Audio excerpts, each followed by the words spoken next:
Hello everyone, my name is John Chandler, and today I'll be doing a presentation on aggression. What I'll go over in this presentation is what aggression is. I'll go over some different types of aggression, some background as to where people believe aggression may come from, some social situations in which aggression might be more likely to happen, and I'll get into my main topic, which is indeed sexual assault. So what is aggression? Aggression is an intentional behavior aimed at causing physical harm or psychological pain to another person. Oftentimes, aggression is confused with assertiveness, which is basically when somebody has a confident or forceful personality. The key is intent. That is a key factor. Aggression involves intent to cause harm to another person, whereas being assertive is just somebody trying to get their point across. So a couple different types of aggression. You have hostile versus instrumental aggression. Hostile aggression stems from feelings of anger and is aimed at inflicting pain or injury. It comes from acting out due to being angry or upset or lashing out. Instrumental aggression, on the other hand, is aggression as a means to accomplishing some goal, but not to cause pain.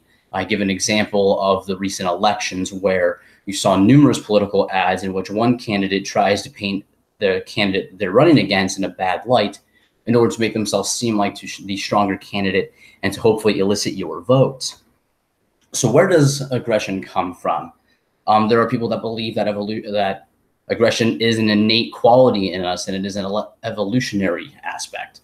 And evolutionary psychologists believe that physical aggression is genetically programmed into us, namely into men, and this enables us to defend their groups and perpetuate their genes. So the man establishes their dominance to protect their families and is aggressive in dominance in order to attract a mate, in order to create a family. Males typically act out in order to establish dominance over other males or out of jealousy to make sure that their mates do not sleep with other males. Females are typically more aggressive in the mama bear sense, where they want to be protective of their offspring.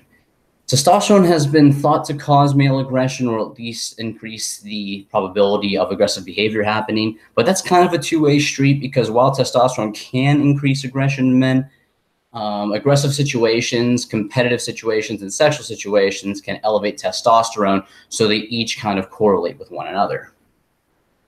Another view is the cultural view. Most social psychologists believe that aggression is an optional quality. Humans are born with the capacity for aggressive behaviors, but when and where it's expressed is learned and depends on the circumstances and the culture in which they are raised. Another theory is that aggression is a learned skill. The social cognitive learning theory states that people learn social behavior in large part through observation and imitation of others by cognitive processes such as plans, expectations, and beliefs. So this is basically a monkey see, monkey do type of situation. Children are especially susceptible to observational learning, mainly from their parents, their friends, television. So if they see their mom and dad being aggressive and arguing with one another, they may be more likely to develop aggressive tendencies themselves when they're older. And there are some explanations for social situations in which people will become more aggressive. There's the frustration aggression theory, which states that a person's perception that they're being prevented from attaining a goal will increase the likelihood of an aggressive response. So I give some examples of sitting in traffic. You might start blaring on your horn in order to make somebody try to move faster in front of you. Or you might have a lazy partner in a class who's not pulling their weight, and you might have to be a little more aggressive with them in order to make them pull their weight on a project. Another situation that might elicit an aggressive response deals with provocation and reciprocation. Being provoked might increase the odds of you being aggressive. So if somebody shoves you, for example, you might be likely to shove them back or increase the aggression. And then there's the weapons effect. There are people that believe that having a weapon increases the odds of aggression happening. If you're in an altercation with somebody and you have a knife and or a gun, you might be more apt to be aggressive because you feel a little bit more brave and you might be willing to escalate the situation further. And this all leads me to my main topic about aggression, which is sexual assault. I chose this because it's a very important issue in today's society with the Me Too movement and all these sexual assault cases that have been coming to light in recent months and recent years. Sexual assault is more of a broad term where lack of consent is a major criterion. So that more so involves the touching or the making someone feel uncomfortable with the comments. You're making the, the sexual joke at work, or, just being too touchy-feely. You're just basically being inappropriate without someone's consent. Moving to more violent or extreme measures, you have the term rape, which in itself sounds like a violent word. It is defined as penetration of any bodily orifice with any part of the body or an object without consent. So motivations for rape and sexual assault, there's the desire to dominate.